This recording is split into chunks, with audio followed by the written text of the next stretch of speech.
Hello, guys. Welcome to another episode of the Commerce Lab by Ecomcy, the place for anything related to Amazon FBA, private label, and e-commerce. My name is Vincenzo Toscano, your host, founder, and CEO of Ecomcy.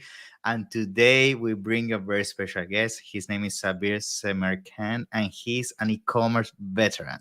Like, this guy has done so many things when it comes to really providing value to the e-commerce community. He has generated over 1 billion in e-commerce sales, so that's not something that a lot of people can say. And he's the founder of Grow by Sabir, where they specialize on everything regarding how to transform the digital marketing and sales on platforms like Amazon and Shopify. And he's also the founder of a methodology called the 8D method, which I'm very intrigued to learn more about. This methodology is a method that a lot of people has been talking about in the e-commerce community.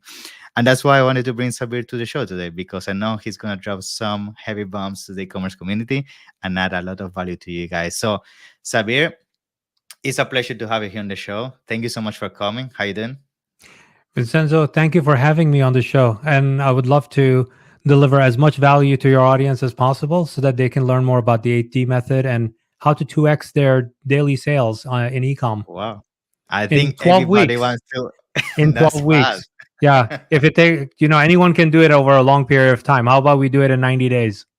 Yeah, I think people is really intrigued to learn that. I think that's a conversation whenever I go to events or to podcasts. Like, people want to learn like how to double their sales. It's something that, let's be honest, a lot of e-commerce founders struggle with.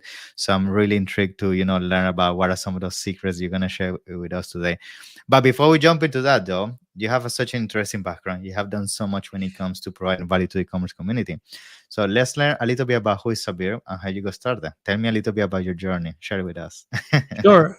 At the very beginning, I've been in this for 25 years. So Wow. in the very beginning, if you knew me 25 years ago, I was a computer hacker, computer Mm, scientist, not a okay. business marketing guru that I am right now, right? That took 25 years. Prior to that, I've written millions of lines of code in Java, Wow. C++, coding, engineer, core at my core, Interesting. and a mathematician, right? So there came a pivot point. I'm actually responsible for a lot of lines of code, even on like an American retailer, Macy's.com, Okay. TheStreet.com by Jim Cramer, and many. I've written my portfolio is equal to the portfolio I have on the e-commerce revenue growth side, and that's my Wow. engineering side. But 25 years ago, what happened was I got involved with a brand, Vitamin Shop, right? They're well known. They're a vitamin retailer in the United States. They have some locations international also. The vitaminshop.com had gone bankrupt, and it was bought out by the owner of Vitamin Shop back because Yeah. they spun it off as a separate company and they pulled it back in, right? Yeah. And this thing was literally on the shelf in the warehouse, right? Meaning the servers were shut down. They bought the stuff from the court and they put it away. And through his network, they came in contact with me. I got involved, right? I even cut my finger moving the servers. That's how Wow. hardcore it was. Back Okay. then, when I took it over, I was an engineer, so I was putting the servers back together. I got a hosting facility, I got a data center, got everything up and running. And then I Yeah. went to Jeff Horowitz, who's the founder of the company of Vitamin Shop. I said, okay, who do I need to talk to do marketing so that we can bring traffic into this site? I was like, what do you mean? My people told me, my network told me you're the guy. He Exactly. told me to just give you the stuff and you'll figure it out. I said, well, I'm an engineer, not a marketer. Yeah. So he goes like, Big well, I'm going to difference. teach you. I've seen you how you put everything back together and everything is up and running and everything it's phenomenal. I'm going to teach you the vitamin business. You are going to teach yourself some marketing, right? Wow. So I what I would do is Monday through Friday I would work at Vitamin Shop, trying to do the engineering side of it because I needed to do upgrades and updates and Yeah. all sorts of technical things you do. And on the other side of it, on the weekends, on Saturday, Sunday, I would go to a gigantic bookstore called Barnes and Noble, right? And Mhm. pick up marketing books because in college I took anything that's related to business, just two: economics 101 and accounting 101. That's it. I had not taken any marketing course. So I would go on the weekends, pick up books, read it, and I started writing notes. Because back then, there was no e commerce marketing book. It was all Uh-huh. traditional direct marketing, traditional print marketing, retail marketing type books. So I picked up those things.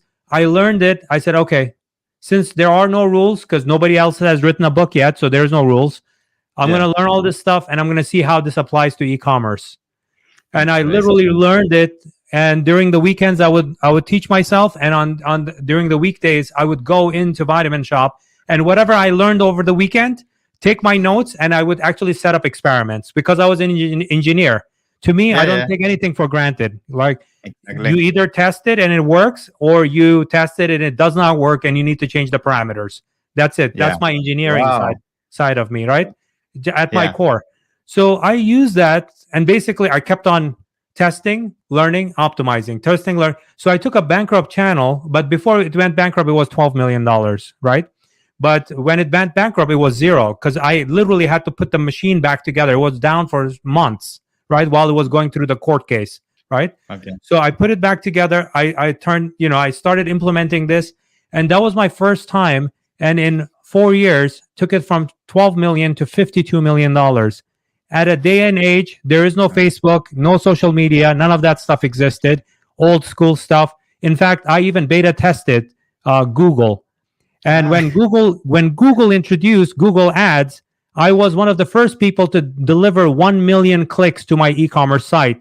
So they sent me a small Google refrigerator with a Google certificate that I had actually used their platform successfully to pass million clicks from wow. Google AdWords back then. Yeah.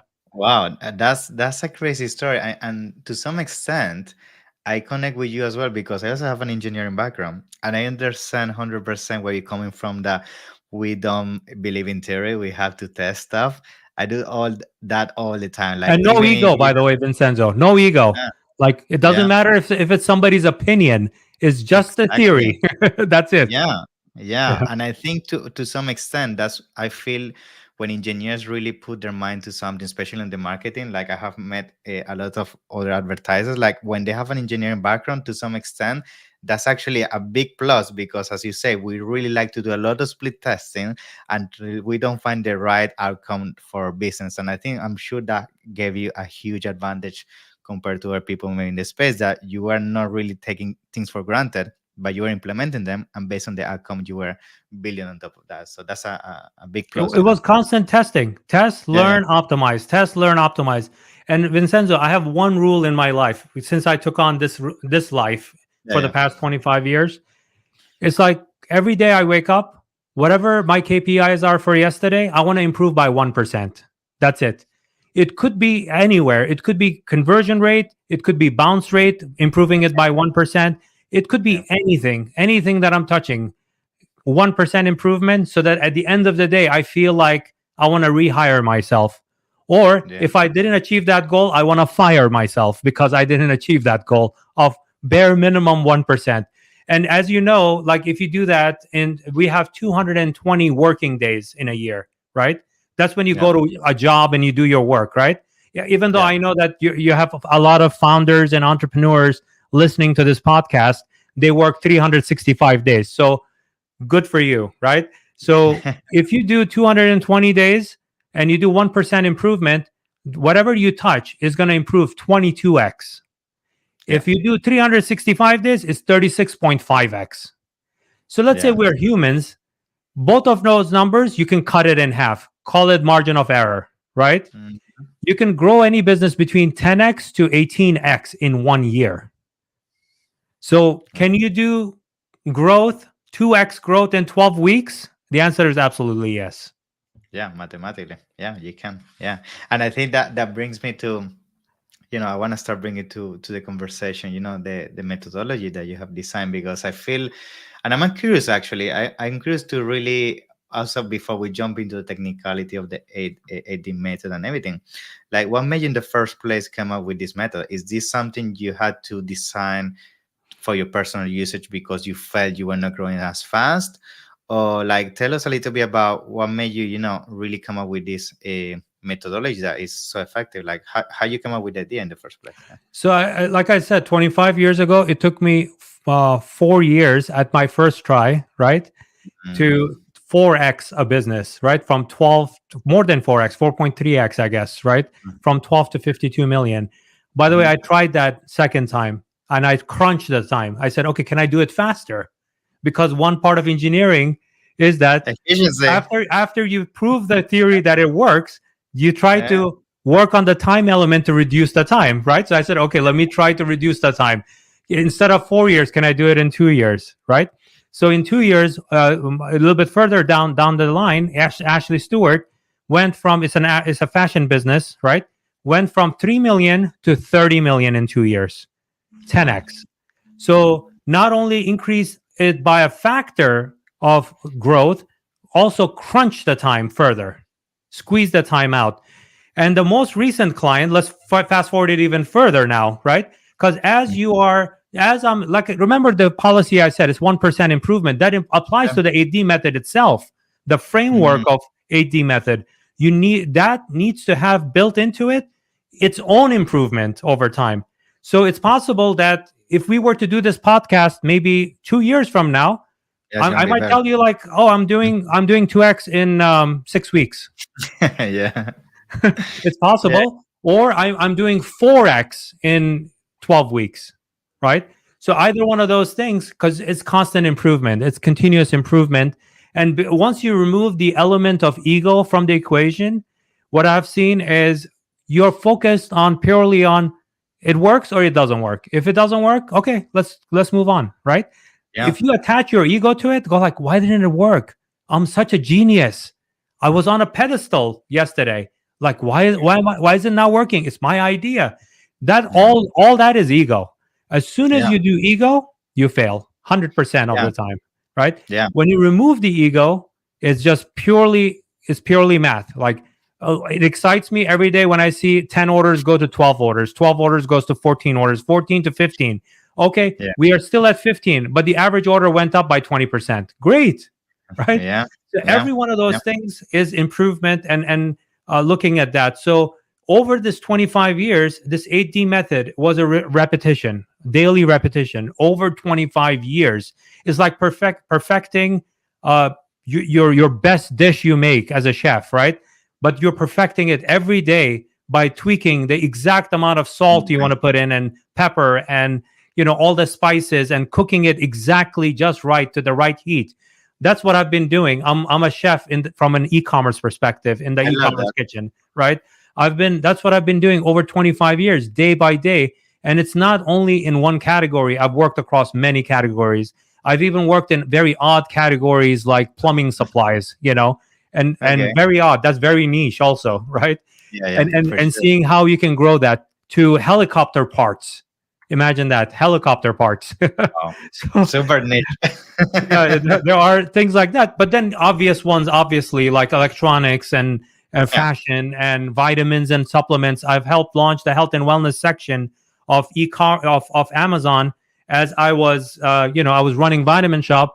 Amazon, actually, Jeff Bezos called us to say, hey, would you like to partner with us to help us launch the third party marketplace? And it was a brand new concept at that time, Wow.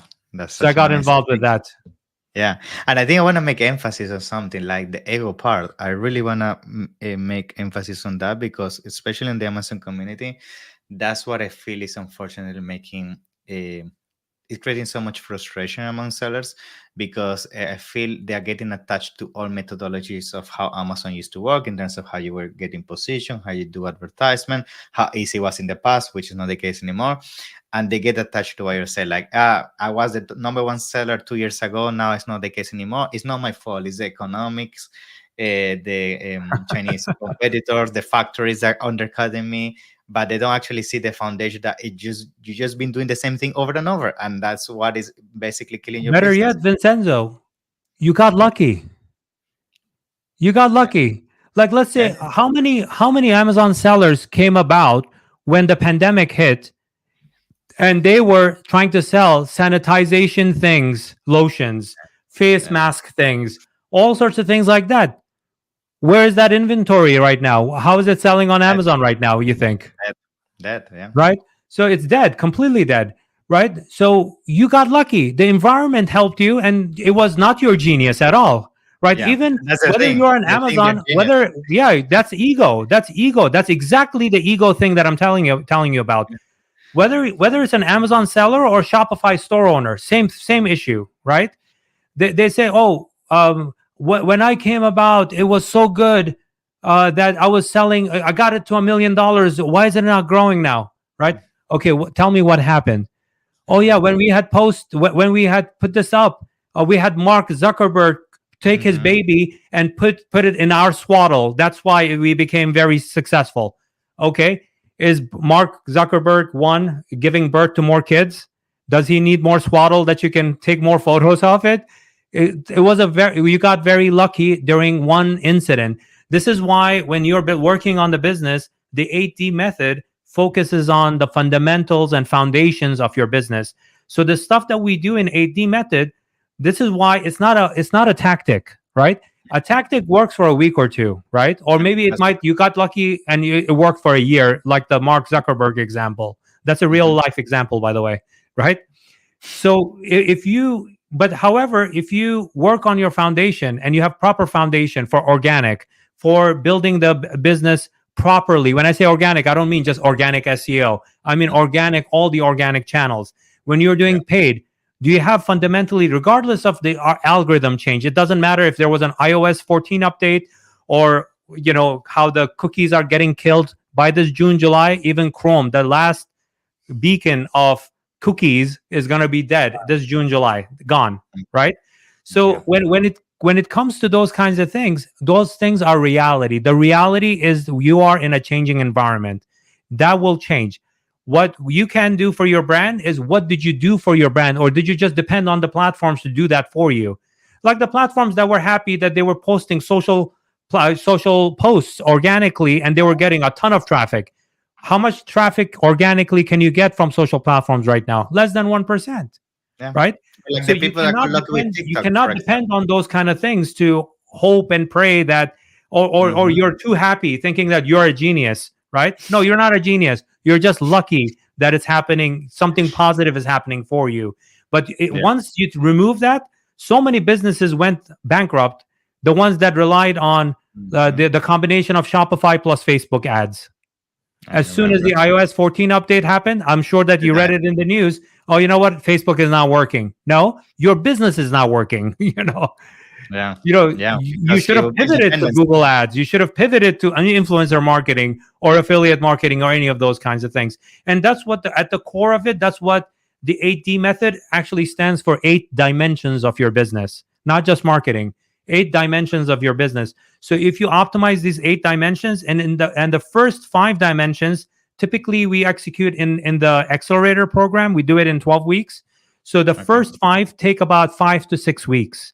And Okay. typically the sizable growth most of our brands see is in those first 6 7 weeks roughly time frame. And the other 5 weeks after that, from week 7 or 8 through 12, we spend it on dimensions 6 through 8, 6 7 and 8.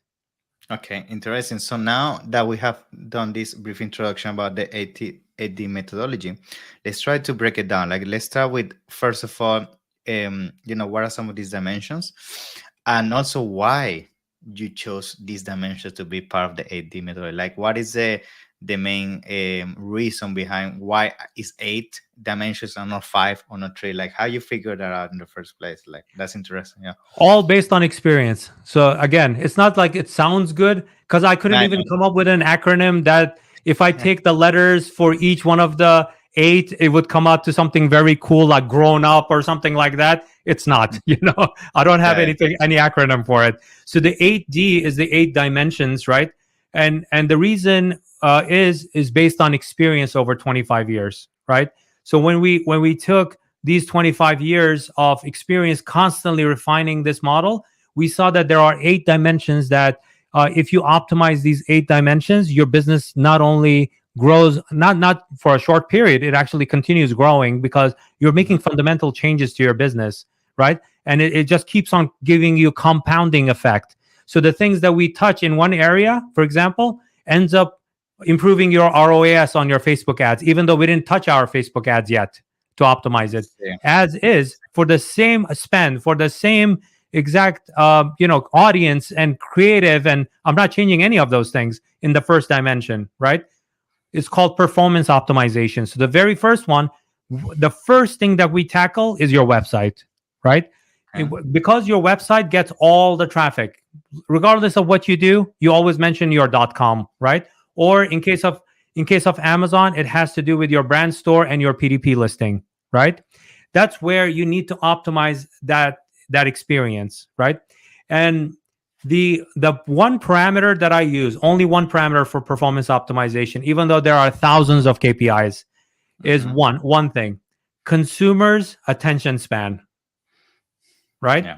Yeah. And you don't find that on Google Analytics or Amazon Analytics or anything. It's consumer attention span. Consumer attention span in 2024, when we are recording this, is 1.7 seconds.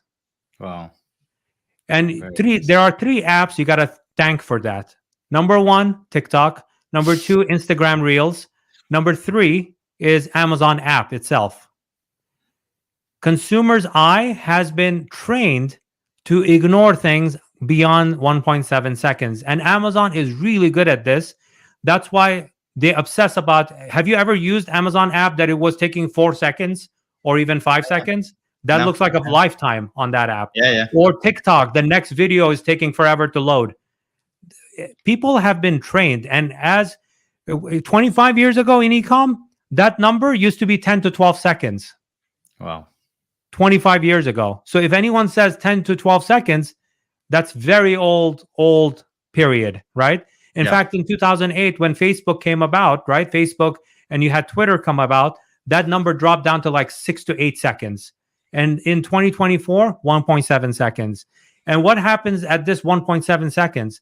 If you did not make your point, and in case of an Amazon listing, your title and the image, the first image, if it did not click with the consumer, meaning that they understand that it is 16 ounces in the green color flavor of apple, and then they see the photo, yes, that's the right image, right? That's the right product.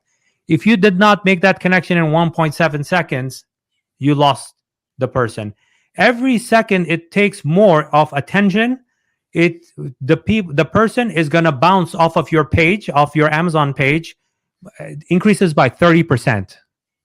Yeah. And what happens to your conversion rate? On Amazon actually has an amazing conversion rate. On a poorly constructed product page, poor, because Amazon now, again, has nothing to do with your product, not your ego, okay? I'm not stroking your ego as a business owner. It's thanks to Amazon itself. So Amazon itself has 14%, roughly 12 to 14% conversion rate on a regular listing, meaning that you have one or two product images. Your product title is the generic product title, 12 to 14%. Why? Especially if it's a prime product, right? If it has at least a badge that says that the price is right, 12 to 14% conversion rate. But if you optimize that page through this performance optimization dimension that we're talking about, that number can go to 30 to 40% conversion rate on your product, or higher even. So what does that mean? What other things derive that? So like Amazon ads. So if your Amazon ads are giving you 2 for 1, like for every dollar you spend, you get $2 in revenue, 2x. You're lucky if you're getting 2.5. Yeah. Our Coloflex client, right, on Amazon with Amazon ads, and we're scaling those ad spend regularly now, right? It's a brand new it's a new brand on the platform. Well, we're getting between 10 to 13x on Amazon ads. Wow, that's big. And with increased spend.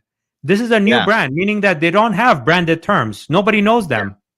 Right? Yeah. So this is all category terms and competition and stuff like that. But the thing is, the emphasis on the landing page, right? Look at the landing page. You have to optimize it to the max. And we actually go through a very prescribed way of optimizing that, right? And you can get both organic growth from it as well as better conversion rate out of every session that touches your product. Yeah. And I strongly believe, to be honest, that before thinking about anything to do with advertisement and all the things I'm sure I'm going to come next in the conversation, like if you don't have the right landing page and at the same time the right elements, like you said, the pricing, the title, the images and everything, like it's just going to be a waste of, first of all, the time and then the money, because all the traffic is not going to have the highest chance of success towards becoming a conversion, therefore a sell. So, and I see this mistake all the time with Amazon sell. They always get stuck into the mentality that the issue is their advertisement, it's not the product, right? And they put so much effort and money into pushing more and more and more traffic, when the actual issue, the fundamental issue is like what you're saying, like the conversion is very low, and they don't really spend the time into optimizing, the performance of the post. So yeah, I strongly believe it has to be part of the methodology, 100%. Yeah, Yep. yeah. So in the performance optimization, especially for Amazon sellers, right? When you're looking at the product highlights, for example, are you maxing it out? Are you for every one of those bullet points, because that affects Amazon SEO, right? On-site SEO, right? Are you optimizing those bullets for that? Are you optimizing your title for that too, right? Not keyword stuffing, but being smart about it, right? And each one of those bullets, on average, should be between 250 to 300 characters. Ideal place, 275 characters for each one of those bullets. But is it that you're doing it for purely SEO reasons? First of all, most of them don't even do it. Forget about. If I give them credit for doing it, are you doing it for keyword stuffing? Because that's one group of people. They stuff keywords in there thinking that it's going to help the Amazon SEO. But Yeah. what does it do? It actually what it does to the consumer, they think that's a fake listing because you're stuffing Mm, too many keywords, right? It's the mhm, consumer psychology itself, right? So how do you play that nice balance between using the keywords but writing something meaningful that sets you apart from your competitive listings that you have on the platform, right? And then yeah. further down, when you come down to actually within, let's stay within above the fold, right? Mhm. Product images, are the images just front, back, and side view of your product, or are you really showing them cards that show you what the benefits are, or testimonials from Amazon reviews, right? Are Yeah. you Do you have videos that you can show, right? Are you encouraging your consumers to give you video reviews of your product, photo reviews of your product, so that you could put a nice caption on it and stuff like that, right? All that belongs above the fold inside of, when they click on the one image. Amazon does a great job of showing you thumbnails of all the images, all the videos, everything. So when you click on it, they can keep on consuming more of that content. When they consume more content from there, what is this? This person is now more bought into your product, right? Mhm. Well, and then they look for the prime check. If they have prime check, at the cart checkout, done, right? And if Yeah. it's a good deal, you're giving them a good deal, not a price, not necessarily Yeah. price. It could be a good deal, right? Good. Now, the other part of it is when it comes to the performance, especially for Amazon sellers. In case of Mhm. Shopify, I would have given different type of an advice for 8D Sure. method. It works for both of those popular platforms, as well as all the other D2C platforms too, right? Mhm. When it comes to performance optimization for Amazon sellers, when it comes to Amazon ads, right? There's a big problem there, right? Mhm. They go like, okay, I'm going to go on my competitors' product pages, right? So I'm going to Yeah. advertise there. Okay, that's good.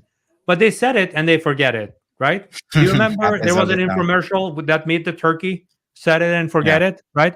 Yeah. The Yeah. thing Yeah. is, nothing in e-commerce is set it and forget it. You have to pay attention to it, otherwise you're going to lose a lot of money very quickly, right? Yeah. So Yeah. that's where you have to optimize the Amazon ad cycle and say, okay, you know what? Every Monday, I'm going to sit down, I'm going to review how my listings are doing, right?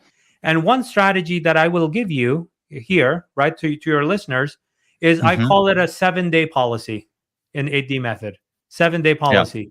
7-day policy is literally, if you start a campaign, you give it a good budget, let's say $50 a day, right? Mhm.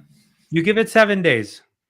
In these 7 days, whatever you have, keywords, ASIN targeting, whatever, right?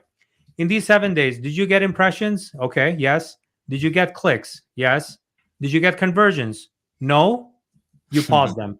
If you did not Mhm. get conversions, you will pause them. The ones Mm, that did give you conversion, meaning that it's a very low bar in the initial phase of optimization. It's either zero or not zero. So if it's above okay. zero, meaning it could be zero point 0.1 Yeah. ROAS, it's fine, right? In the first phase, Yeah. you keep that one, you increase the budget so that you can see, okay, if I give it a little bit more budget, since I stopped running these other ones, I'm gonna still spend my $50, but I'm gonna give more budget to the ones that were had greater than zero ROAS, right? You Yeah. run that for another 2-3 weeks. 2-3 weeks Mm, from now our bar for ROAS is zero point 0.5. mm. And this Anything is below zero point important. You 0.5, know why? Yeah, I just want to quickly make a parenthesis here because there's also this thing in the Amazon community specifically that people are so eager to get results so fast. And when they run new campaign strategies and new things overall, they want to see results within 24 hours, 48 hours, and everything. And it's good that you, at the same time, you explain the methodology that, to some extent, you need certain KPIs to get built to make a decision. Because from experience, I feel most Amazon sellers, they kind of play more like a casino kind of roulette style, where they're kind of being slot machine. reactive. Yeah, yeah. And it's not driven by data. So it's very important that you By the build way, the this number KPI. one thing I preach, this is the preaching side of 8D method, right? Is patience. We will more than double our business in 12 weeks, which no one has been able to do in your business's life before. We will 2x it, but requires patience and patience within 12 weeks. And once it becomes part of your behavior, you should do that ongoing. And here's the interesting thing. My first name Sabir means patience. Mm-hmm. So patience needs to be part of your culture, right? And e-commerce, if you're not patient, then you end up losing a ton of money very quickly and bankrupting the brand. Yeah, So 100%. that's number one. And also on the product page, obviously, if you have brand registry, definitely go for the A plus content. But don't Yeah. do A plus content like everybody else does, which what they do is they take the same product images and they just put it into the A plus content. That's giving you an editorial location for you to put something useful in there. Yeah. For the brands, I recommend to change their content out at least seasonally, right? Yeah. Seasons means 5 times. So 4 regular seasons: winter, autumn, right, fall, right, spring and summer, and holidays, right? At least 5 times, because your Yeah. product use is going to be different during these 5 times of the year, right? So change Mhm. it out and change out your story related to this A plus content, right? So use that as part of the optimization. Even though it doesn't help you with Amazon SEO, it 100% helps you with Google SEO, because the number one ranked site on Google e-commerce site is Amazon. So Yes. why wouldn't Yeah. you want to optimize do SEO like you would do for your Shopify site on your Amazon listing, Yeah. Super right? important. Super So when you important. do these things with Amazon combined with Amazon ads, now your ROAS, you can experience 6 to 7x Hmm. on that ROAS without any of the brand name and brand bidding, right? And Yeah. when it comes to even then you can work on next level strategies like bringing on external traffic through Amazon attribution, so you can get brand credit, and you could also drive even more traffic to your listings so that you can make more sales and not be limited to just the Amazon ecosystem itself, right? Yeah. Driving traffic from from Facebook, from influencers, from Google Ads, even from your Shopify site directly to your Amazon listing. Good. Now, So I that's think, dimension one.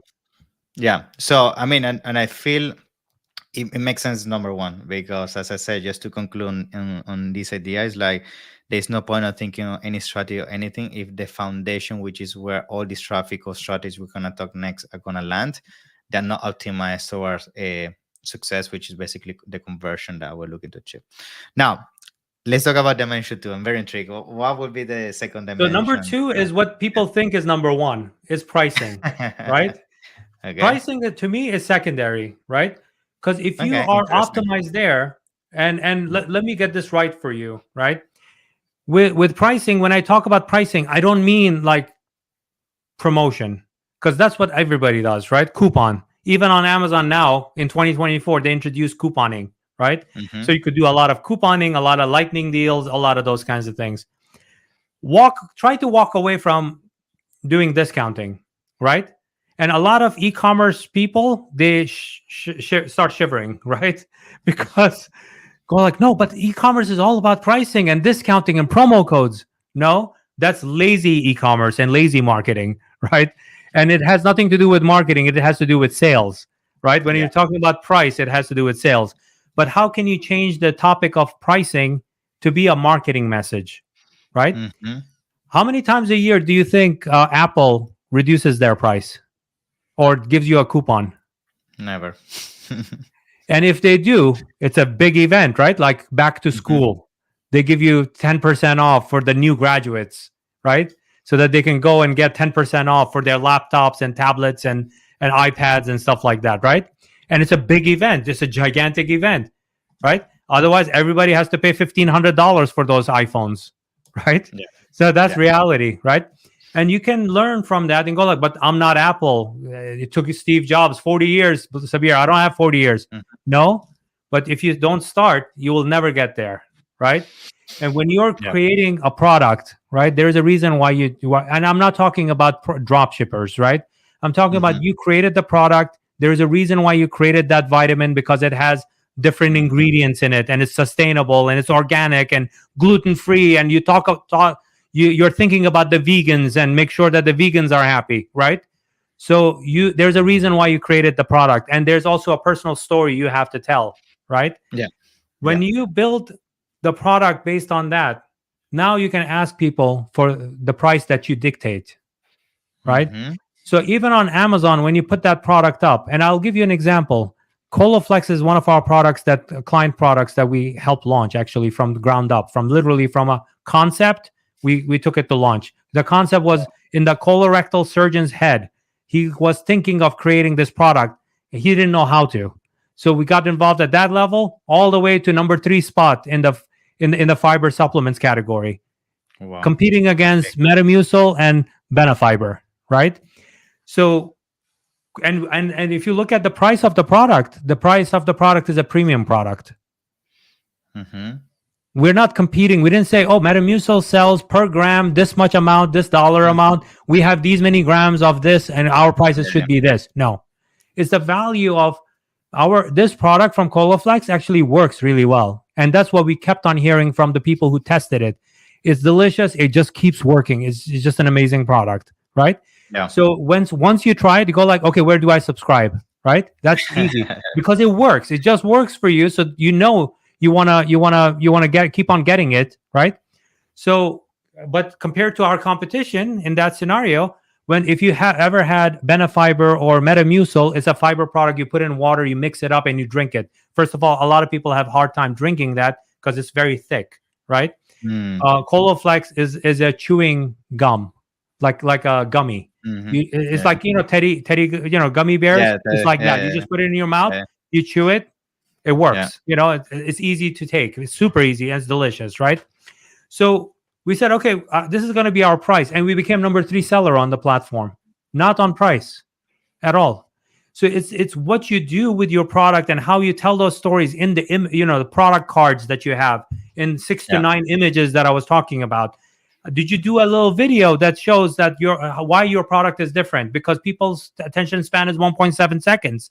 Can you tell an effective story quickly in the very first few frames of your video so that the person gets it, and then they can watch the rest of the 10 seconds or 15 seconds of the video, right? Yeah. Then to them, buying decision, they already made up their mind. It doesn't matter what the price is.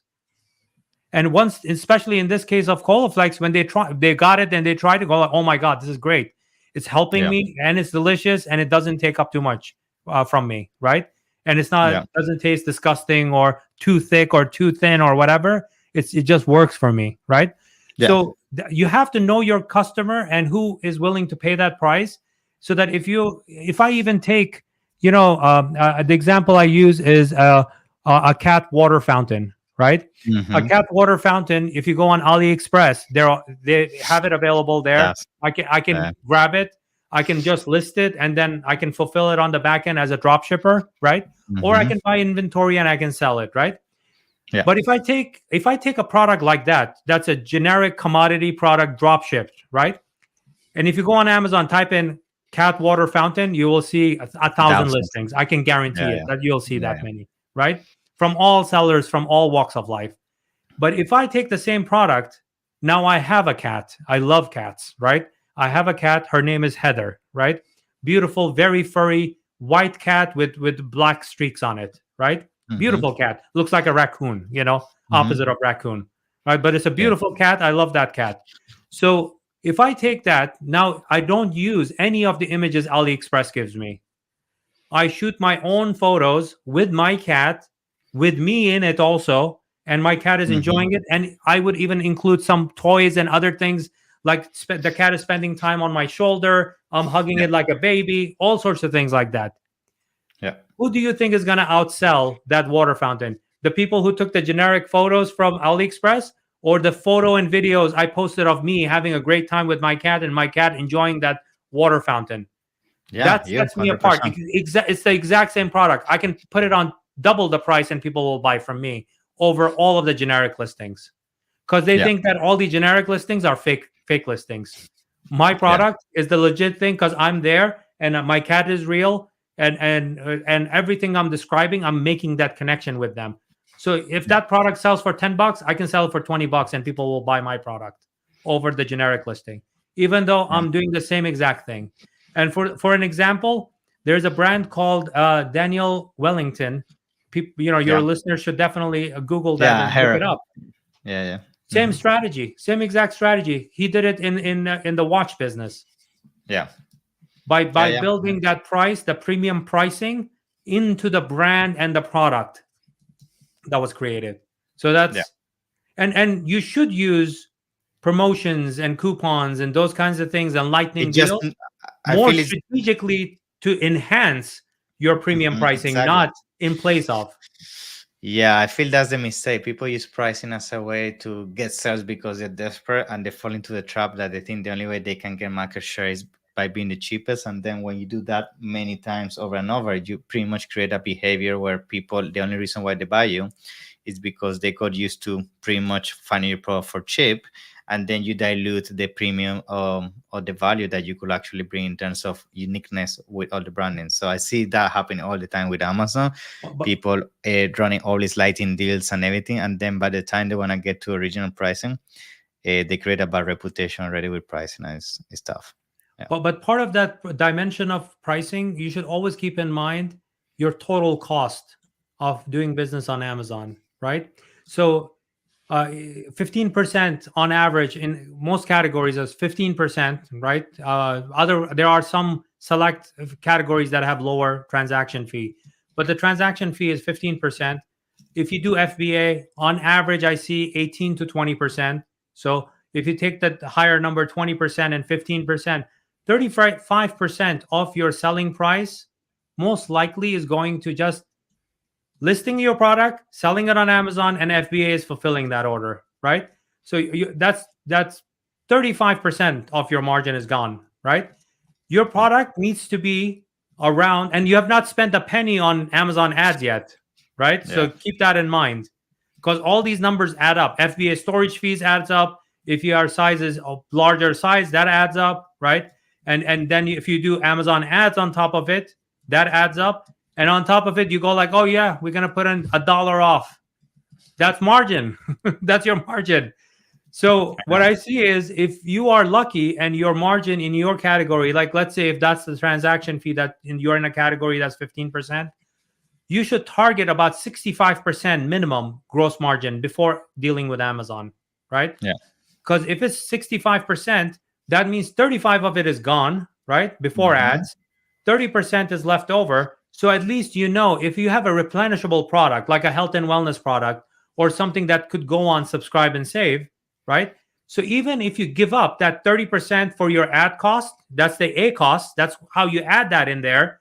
If Mhm. your A cost is 30%, but this is a subscribe and save product, you know that your max A cost is 30%. Yeah. Wow. Right? Okay. That's how So you yeah, add that's those super. numbers up. Now on Yeah. the first transaction, you made zero. However, if you have subscribe and save, Then the person says, "Oh, you know what? I love this product. It works great.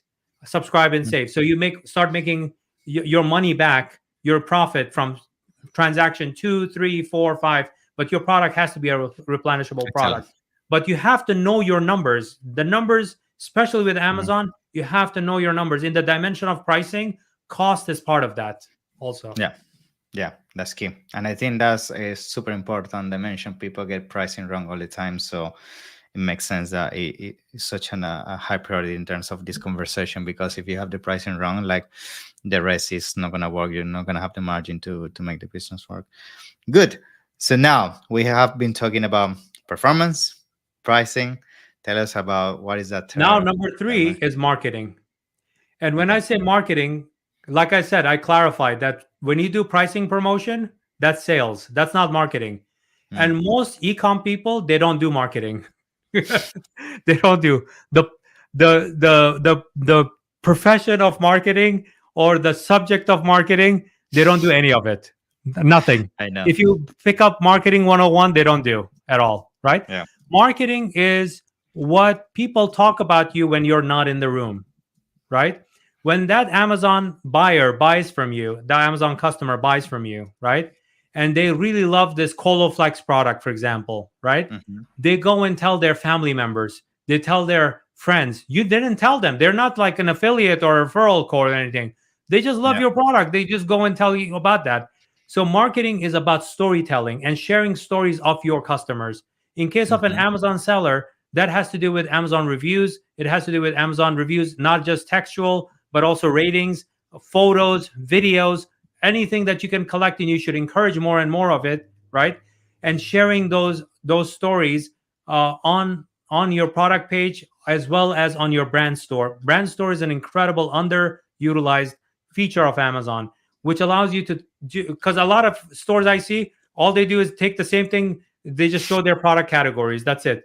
But that's an Yeah. opportunity for you to actually build on that brand story, to kind of build your foundation correctly and do a great job of storytelling. A plus content, you should use at least one of those modules as part of the thing. Like, we have served 10,000 customers with 4.5 star rating, and feature two or three of those, as long as you can qualify it, you're within terms Yeah. of service, right? Yeah. Terms of selling service, right? So you can put that in there to say that, look, this is what Amazon customer, here's the verified purchase.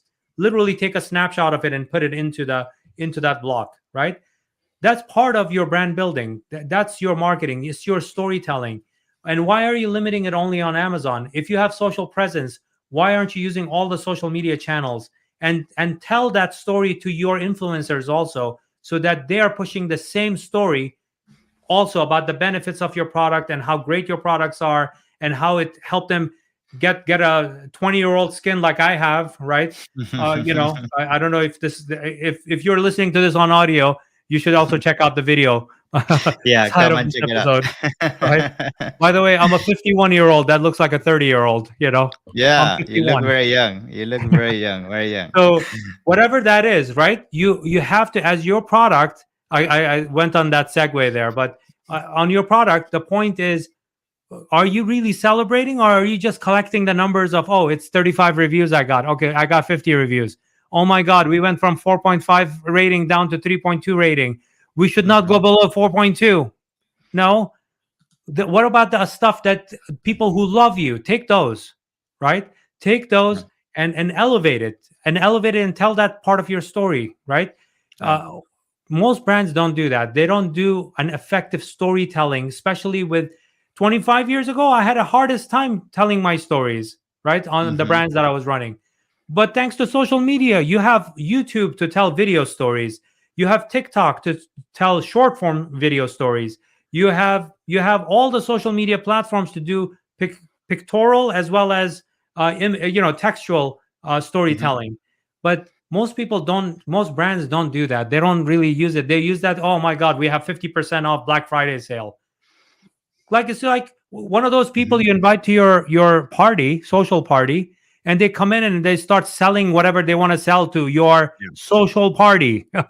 you know Yeah. that's not nice. You don't do Yeah. that. right? I know. So I know. why aren't you using the platform for building that platform? Why isn't the founder showing up on Thursdays to do a live AMA? Ask me anything. Whether you're Hmm. selling a beautiful sustainable dress that's made from recycled material, to the Yeah. farming that you do for the coffee thing, and you're answering all the questions on how to make a coffee ice cream with your coffee beans, right? Why aren't you doing that every Thursday? Are you so busy, right? Yeah. That you're not doing That's that. true. And most people do the hard thing, which is giving up margin. Giving Yeah. up margin, it kills your cash flow. So you're killing your future growth. That's what you're doing when Yeah. you're doing that. Super important. Yeah, I think I 100%. Like I feel the marketing people don't really think outside the box nowadays. They just go the traditional way, especially doing the example again with Amazon. They get stuck with only trying Amazon PPC, and they don't really think it's things outside the box, like what you say, influencer marketing, doing things with external traffic, doing things with a community, like so many things that people don't really do. And that's where realistically, when I jump on certain calls with clients and they complain about, not having the performance that they want, and you analyze the competition, you realize that the reason for that is like, it's essentially because they're not doing things different compared to the competition. I mean, I can Good. tell you that this is how true this is, right? Amazon has given you two features, really great features: Amazon Live and Amazon Posts. And a Hmm. lot of Amazon sellers don't even know about that, right? Yeah. You could do Amazon Posts to actually stay relevant, and Amazon is actually pushing more of these 9 by 16 stories so that they can become a social selling platform in addition to being just a commercial platform, right?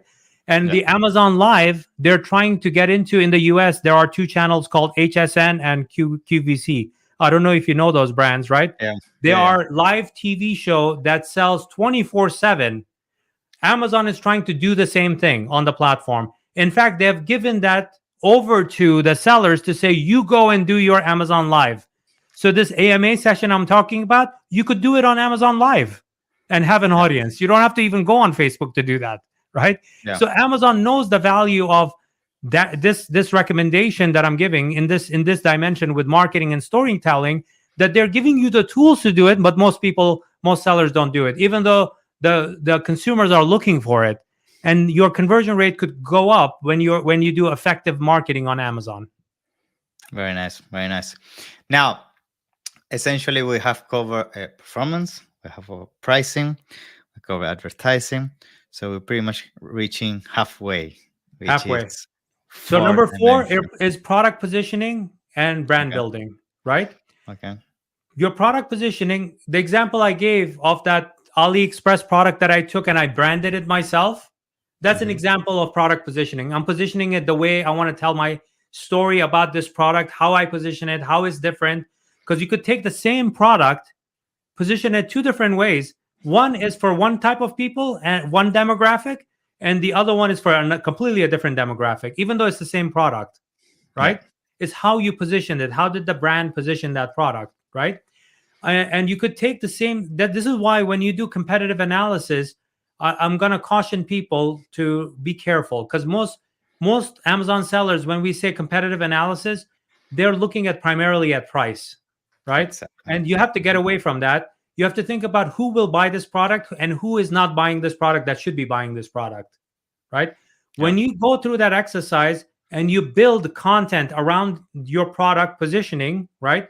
In the product, image cards, at the top of the page, in your A plus content, on your brand page, in your video submissions, whether it's in the product or related videos further down on the page, right? Because A plus content doesn't allow you to put in videos, not just yet. A plus premium gives you that ability, but that costs money, and it's available to only select sellers, to Hmm. premium sellers. Yeah. So you could do proper product positioning on your Amazon page, right?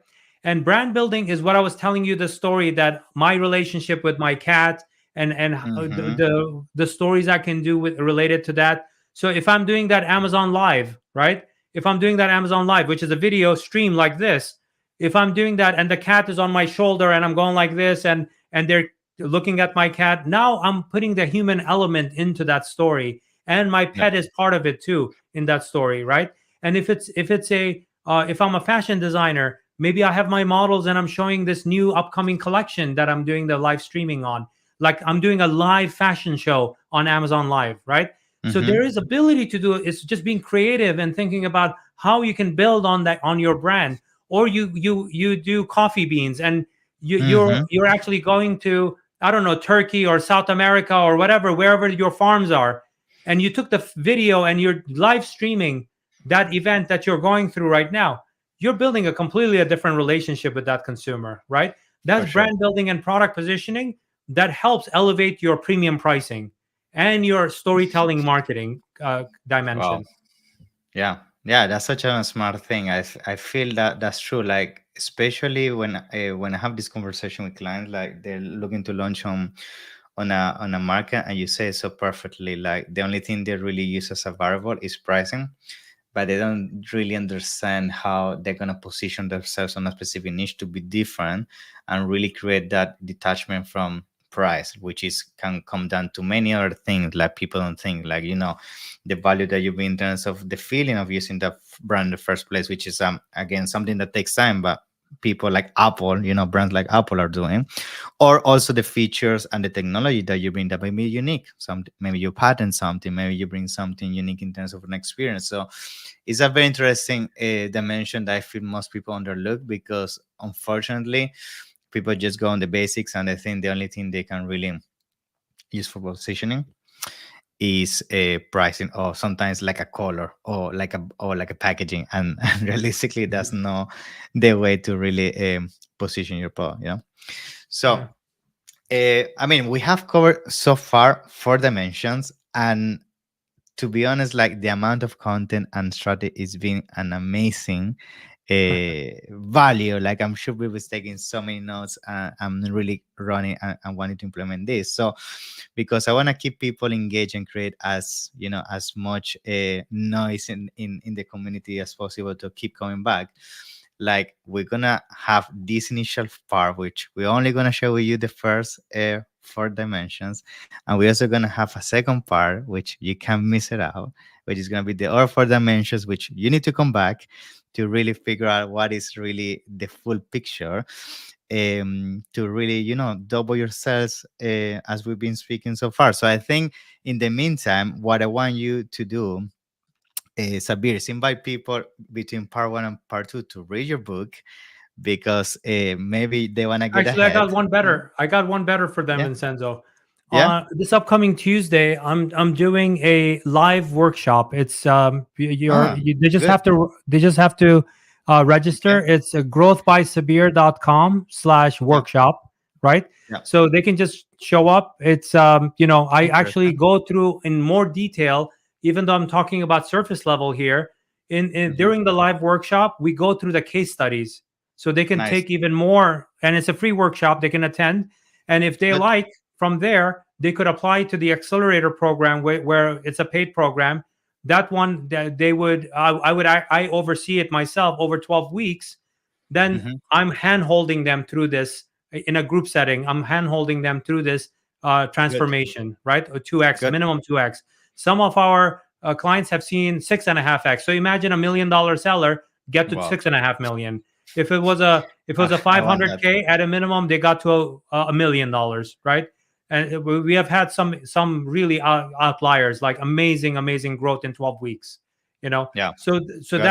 that's what I would recommend them do, to go to growthbysabir.com to check out the Hmm. case studies, or definitely attend. The most effective thing they could do is attend the live workshop, which is a Awesome. growthbysabir.com/workshop, and you could include it Awesome. in the show notes. Yeah, so what we're gonna do, we're gonna include that in the show notes so you guys can leverage and take part in the workshop. We also invite you to find the book, like for the book where you talk about the eight methodology. I know we're also gonna do the second part to go in depth and really have the big conclusion. But for people who wanna get ahead of the All that game, info is on the site. If they go awesome, to growthbysabir.com, all that info is on the site. awesome. So Sabir, to be honest, like you blew my mind. The reason why I said that is because some people may assume some of these things are things that everybody should be doing, but I can tell you from experience, like I have audited so many brands and clients, and these basics, like most people, 80-90% of people are not doing correctly. And the fact that you are outlining this methodology in such a clear way is really going to help so many people to really stop doing the mistakes and stop pointing fingers. And instead of pointing fingers, like really, like we've been talking this whole hour, like how this can really sit down, split test, and really figure out their business from top to bottom. So I can't wait for the second part, because in the second part I'm also going to prepare other questions from my research and also my implementation of this for this first four dimensions. In the meantime, Sabir, it's been a pleasure. And before you leave, is there anything else you want to share to conclude this first part of this basically podcast? Yeah, I mean, definitely your audience should check out that workshop, and I'll love to Mhm. see them there. Once they apply to the free workshop, I also have a private community that they will Nice. be invited to join. Awesome. So, Thank you. so the way to get into the community is right now to go through the workshop. Awesome. That's very Yeah. good. So let's do that. And I'm going to put all information of Sabir down in the description so you guys can find it.